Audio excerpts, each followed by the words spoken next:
Hello friends, welcome to the new session of the living world. आपण last सेशनमध्ये taxonomy आणि सिस्टमॅटिक्सचा अभ्यास केला होता. So what is taxonomy?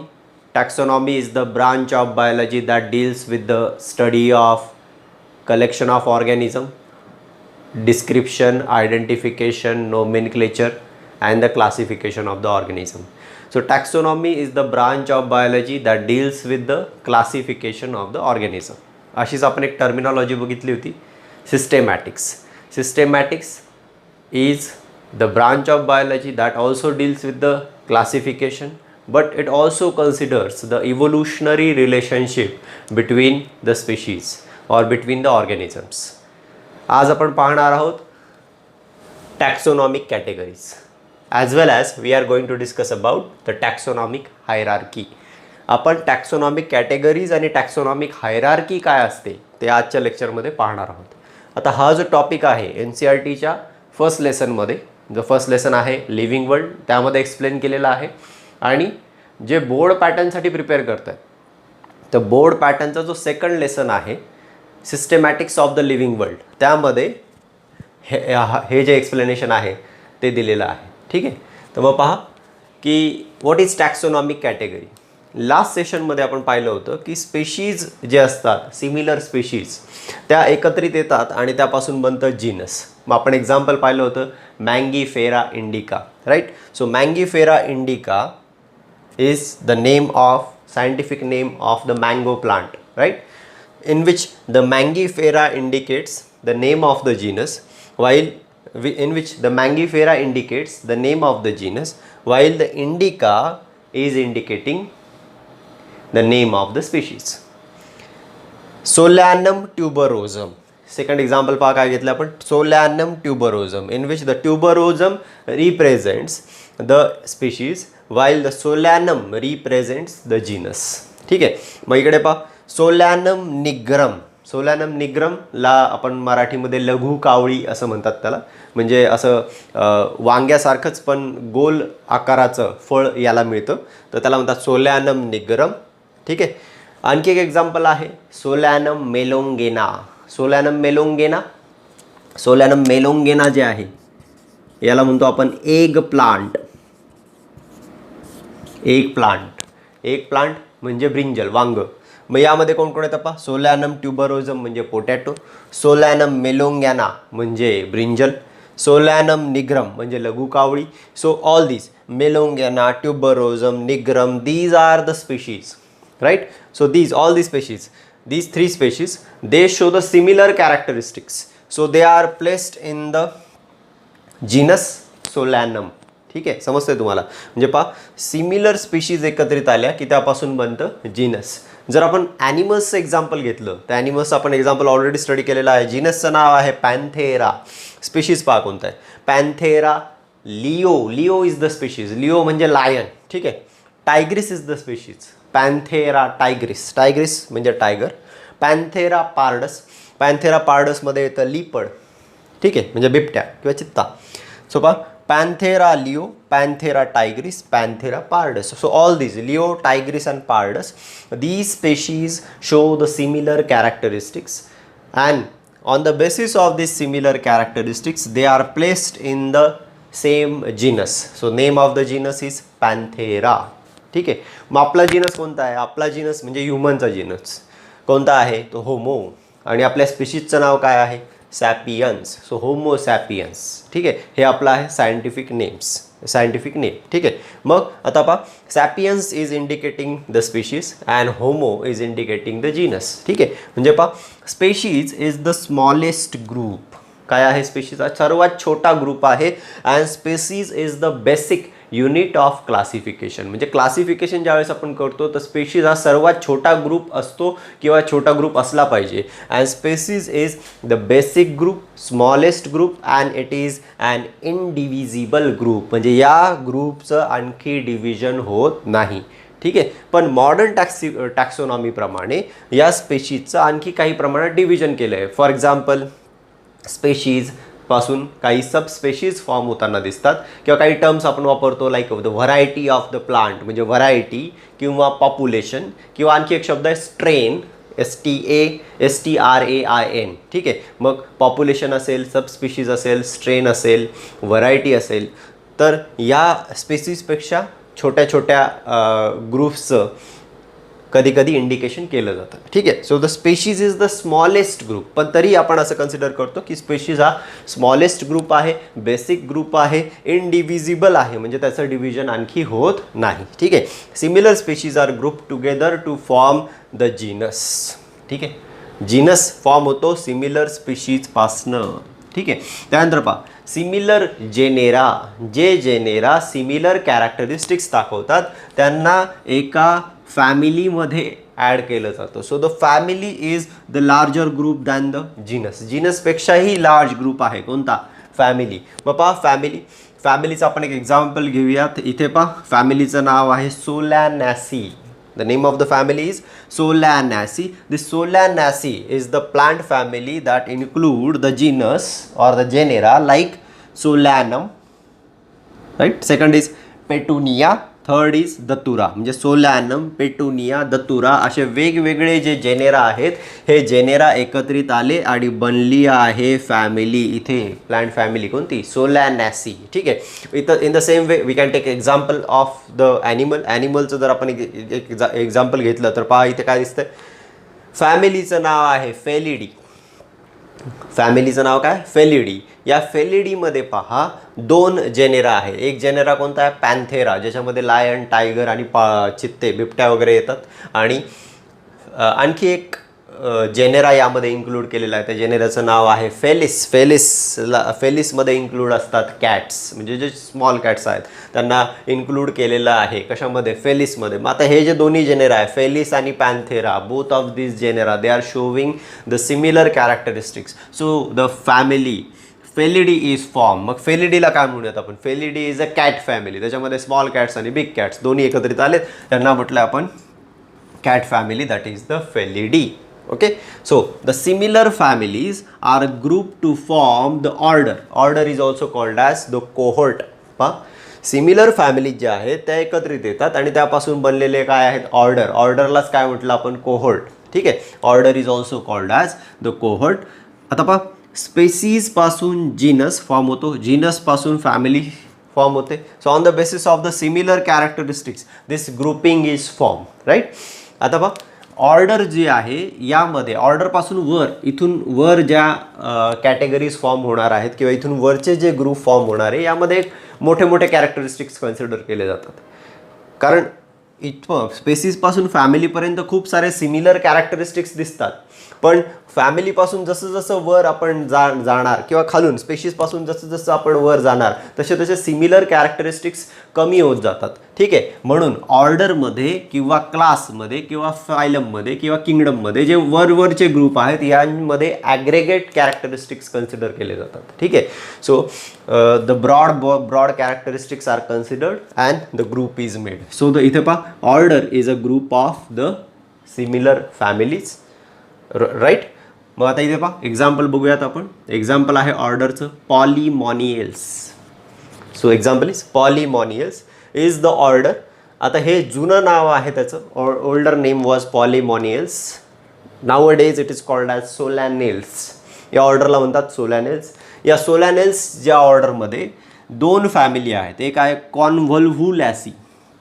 कॉन्व्होल्व्हुलॅसी is the family that include the sweet potato. यामध्ये येतात स्वीट पोटॅटो, ठीक आहे. आणि दुसरी फॅमिली आहे सोलॅनॅसी. मग सोलॅनॅसीमध्ये पोटॅटो येतो, त्यानंतर वांग येतं, ठीक आहे. So all these are included in Solanaceae. So the Solanaceae and Convolvulaceae these are together forming the order Solanales. कोणती ऑर्डर फॉर्म केली यांनी? सोलॅनेल्स, किंवा याला म्हणतो आपण पॉलिमॉनियल्स. नीट पॉईंट ऑफ व्ह्यूने लक्षात ठेवा, तुमच्या NCERTच्या बुकमध्ये याचं नाव आहे पॉलिमॉनियल्स आणि आपण आत्ताचा जर रिसेंट स्टडी केला तर याला सोलॅनेल्स असं म्हणतो आपण, ठीक आहे. मग ऑर्डर जे सिमिलर ऑर्डर आहेत, similar orders are grouped into the class, ठीक आहे. मग आता आपण एक एक्झाम्पल प्लांटचं घेतलं ऑर्डरचं, आता एक ॲनिमल्सचं घेऊयात एक्झाम्पल. पहा इकडे ऑर्डर आहे कार्निव्होरा. Order is कार्निव्होरा. कार्निव्होरामध्ये सर्व कार्निव्होरस ॲनिमल्स इन्क्लूड केलेले आहेत. मग कार्निवरस ॲनिमल्समध्ये कोण येतं? एक आहे आपण पाहिली family Felidae which is also called as a cat family. फेलिडीमध्ये होते फेलिस म्हणजे कॅट्स आणि दुसरं पॅन्थेरा म्हणजे बिग कॅट्स. ठीक आहे. आणि दुसरी एक फॅमिली आहे जी डॉगची फॅमिली आहे. त्यांच्याकडे कॅनाईन टेथ, मोठे मोठे दात आहेत. कॅनाईन, या दातांना आपण कॅनाईन म्हणतो. तर कॅनाईन टेथ मोठे आहेत त्यांच्याकडे. मग ह्या फॅमिलीला म्हटले आपण कॅनिडी. कॅनिडीमध्ये कोण येतात? डॉग येतात. ठीक आहे. आता फेलिडी आणि कॅनिडी यांच्यामध्ये काही सिमिलॅरिटीज आहेत आणि हे दोन्ही कार्निव्होरस आहेत म्हणून यांना ऑर्डरमध्ये टाकलं आहे आपण कार्निव्होरा. ठीक आहे. सो सिमिलर ऑर्डर्स आता झालं. ऑर्डरलाच आपण म्हटलं कोहोर्ट. आता सिमिलर ऑर्डर्स जे असतात त्यांना एकत्रित केलं जातं आणि त्यापासून बनतो class. So the similar orders they form the class. यांपासून काय बनणार आहे? क्लास बनणार आहे. सोपा. Class is डायकॉटिलेडॉनी. क्लासचं नाव काय पहा? डायकॉटिलेडॉनी. दोन क्लास आहेत. एक आहे डायकॉटिलेडॉनी, दुसरा आहे मोनोकॉटिलेडॉनी. ज्यांच्याकडे दोन कॉटिलेडॉन असतात ज्या प्लांटमध्ये त्यांना म्हणतो आपण डायकॉट्स आणि ज्यांच्याकडे सिंगल कॉटिलेडॉन असतं त्यांना म्हणतो आपण मोनोकॉट्स. ठीक आहे. मग आता हे जे डायकॉटिलेडॉनी आहे या डायकॉटिलेडॉनी क्लासमध्ये ही ऑर्डर ज्याला म्हटलं आपण पॉलिमॉनियस और सोलॅनेस इन्क्लूड होते. डायकॉटिलेडॉनीमध्ये खूप सारे डायकॉटिलेडॉनस प्लांट जे आहेत इन्क्लूड होतात. ठीक आहे. मग आता क्लासचं दुसरं एक्झाम्पल घेऊयात आपण ॲनिमल्सचं. क्लास पहा कोणता आहे? मॅमेलिया. मॅमेलियामध्ये ऑर्डर कोणती इन्क्लूड केली पहा? कार्निव्होरा. कार्निव्होरामध्ये दोन फॅमिलीज आहेत फेलिडी, कॅनिडी. ठीक आहे. मग आता हे जे कार्निव्होरा आणि दुसरी ऑर्डर आहे प्रायमॅटा. प्रायमॅटामध्ये कोण कोण येतं पहा? प्रायमॅटामध्ये येतं मंकी, गोरिला, जिबन. मंकीज जे असतात ते या प्रायमॅटा ऑर्डरमध्ये येतात आणि हे सर्व मॅमल्स आहेत. म्हणजे जेवढे काही मॅमल्स आहेत all these mammals are included in the class Mammalia. म्हणजे दुसऱ्या सुद्धा ऑर्डर्स या मॅमेलियामध्ये एकत्रित आलेले आहेत. म्हणजे जेवढे काही मॅमल्स आहेत they are included in class Mammalia. ठीक आहे. Then similar class. जे काही सिमिलर क्लास असतील or the classes which are showing the similar characteristics they are grouped together to form either division or phylum. पहा आता इकडे दोन शब्द इथे आपण यूज केलेत. Division is use for the plants and the phylum is use for the animals. ज्यावेळेस plants असतील त्यावेळेस आपण सिमिलर क्लास एकत्रित करतो त्यावेळेस त्याला म्हणू आपण डिव्हिजन आणि जर ॲनिमल्स असतील तर त्याला आपण म्हणू फायलम. ठीक आहे. मग पहा Dicotyledonae and Monocotyledonae both of these are the classes of the division Angiospermae. कोणतं डिव्हिजन आहे पहा? अँजिओस्पर्मी. डिव्हिजन अँजिओस्पर्मी म्हणजे अँजिओस्पर्मी हे आहेत फ्लावरिंग प्लांट्स. ज्या प्लांट्सला फ्लावर येतात ते सर्व प्लांट्स अँजिओस्पर्मीमध्ये इन्क्लूड आहेत आणि अँजिओस्पर्मीमध्ये दोन क्लासेस येतात. एक आहे मोनोकॉटिलेडॉनी, दुसरा आहे Dicotyledonae. So division is Angiospermae. जर फायलमचं आपण एक्झाम्पल घेतलं तर क्लास मॅमेलिया असेल किंवा फिश असतील किंवा रेप्टाईल्स असतील, बर्ड्स असतील, ॲम्फिबियन्स असतील. So mammalian animals, fish, reptiles, birds, amphibians, all these are included in phylum Chordata. Right? So what is a chordate? Chordates कोणाला म्हणणार? Chordates are the animals which have the dorsal hollow neural system. म्हणजे त्यांची nervous system जी असते ती dorsal बाजूने pass झालेली असते. Dorsal म्हणजे बॉडीची मागची बाजू डॉर्सल. ही झाली कोणती? Ventral. Right. So the chordates are the animals which are having the dorsal hollow neural system as well as they have the stiff rod like structure. ज्यांच्या एम्ब्रियोमध्ये स्टीफ रॉड लाईक स्ट्रक्चर आहे किंवा एम्ब्रियोच्या नंतर कधीही stiff rod like structure present होता ज्याला म्हणतो आपण notochord. So the animals which possess the notochords and which have the hollow dorsal neural system are called as chordates. And all these mammals, fish, reptiles, birds and amphibians they are included in phylum Chordata. They are included in phylum Chordata. Right? आता हे जे phylum Chordata आहेत हे जे आहेत ते include केलेले आहेत किंगडम. लार्जेस्ट ग्रुप आहे कोणता? ॲनिमलिया. मग इथे ॲनिमल्सच्या केसमध्ये largest group is the Animalia आणि प्लांट्सच्या केसमध्ये the largest group is kingdom Plantae. So here you can see the kingdom Animalia, kingdom Plantae. Okay, मग आता पहा, जो सर्वात मोठा ग्रुप आहे त्याला काय म्हणणार आपण, that is called as the kingdom, and the smallest group is called as the species. So as we go from the kingdom to the species, similar characteristics goes on increasing. जसं आपण किंगडमपासून स्पीशीजपर्यंत जातोय, similar characteristics वाढत जातात. आणि जर आपण स्पीशीजपासून किंगडमपर्यंत जातोय, grouping करतोय, तर सिमिलर कॅरेक्टरिस्टिक्स कमी होत जातात. Similar characteristics goes on decreasing as we go from the species to the kingdom. Have you got this? मग आता इथे प्रत्येक जो ग्रुप आहे, each group is called as the taxon. Each group is called as the taxon. आता खूप सारे groups आहेत, त्यांना म्हणू आपण टॅक्सा, right? So each group is called as the taxon, and this grouping of organism is called as the taxonomy, right? आपण एक मागच्या वेळेला सांगितलं होतं की ग्रुपिंग ऑफ ऑर्गॅनिझमला आपण टॅक्सोनॉमी म्हणतो. So the species are group to the genus, generas are grouped to the family, families are grouped to the orders, orders are grouped to the classes are grouped to the either phylum or division, and phylum or division is grouped into the largest group, that is the kingdom, right? So each group is arranged according to their rank. इथे पहा तुम्ही, सर्वात छोटी rank आहे, सगळ्यात छोटी rank आहे species, सर्वात मोठी रँक आहे किंगडम. ठीक आहे, मग सर्वात मोठी रँक जी आहे ती किंगडम आहे. म्हणजे जर तुम्ही अप्पर किंगडमपासून स्टार्ट केलं तर पहिली रँक असेल किंगडम, दुसरी रँक असेल फायलम किंवा डिव्हिजन, तिसरी रँक असेल क्लास, चौथी रँक असेल ऑर्डर, पाचवी रँक असेल फॅमिली, सहावी रँक असेल जीनस आणि सातवी रँक असेल स्पीशीज. जर तुम्ही डिसेंडिंग ऑर्डरमध्ये गेले तर तुम्हाला अशी रँक मिळेल. जर तुम्ही असेंडिंग रँकमध्ये गेले तर पहिली रँक असेल असेंडिंगमध्ये स्पीशीज, मग कोण असेल जीनस, मग कोण असेल फॅमिली, मग ऑर्डर, मग क्लास, मग फायलम किंवा डिव्हिजन, मग किंगडम, राईट? मग आता इथे पहा, हा जो प्रत्येक ग्रुप आहे, each group is called as a taxon, and each group is arranged or it is denoting the rank, right? Each group is denoting the rank or it is arranged according to their rank, and each rank is called as the category. So, have you got this? मी याला काय म्हटलं, category. Category म्हणजे काय? Category is the arrangement of the taxon according to their rank. प्रत्येक जी rank आहे त्या रँकला म्हणणार आपण कॅटेगरी. मग इथे पहा, एक नंबरची रँक कोणती? Kingdom. Kingdom is the first rank, so it is a first category. ठीक आहे, ही कोणती आहे? Second rank. ही कोणती आहे? Third rank. सो प्रत्येक ग्रुपला आपण कॅटेगरी म्हणतो, कारण each category is representing a rank. ठीक आहे, आता ही रँक कधी बदलणार नाही. ठीक आहे, रँक कधी बदलणार नाही, कारण सगळ्यात छोटी काय असणार आहे? स्पीशीज. स्पीशीज एकत्रित आल्यावर ऑब्व्हियसली जीनसच बनणार. जेनेरा एकत्रित आले तर फॅमिलीजच बनणार, फॅमिली बनणार. फॅमिली एकत्रित आले की ऑर्डर बनणार. ऑर्डर एकत्रित आले की क्लास बनणार. क्लास एकत्रित आले की डिव्हिजन किंवा फायलम बनणार. डिव्हिजन किंवा फायलम एकत्रित आले की किंगडम बनणार. कळतंय तुम्हाला? ठीक आहे, म्हणजे each group is representing the rank and that rank is called as the category. ठीक आहे, so this arrangement of the categories or the arrangement of the groups according to their rank is called as taxonomic hierarchy. लक्षात घ्या मी काय म्हटलं याला. आत्ताच आपण बघितलं टॅक्सोनॉमिक कॅटेगरीज म्हणजे काय. प्रत्येक रँकला म्हटलं आपण टॅक्सोनॉमिक कॅटेगरी. आता हे या ज्या कॅटेगरीज आहेत किंवा टॅक्सन आहेत, these are arrange according to their ranks. ठीक आहे, मग आता बघा,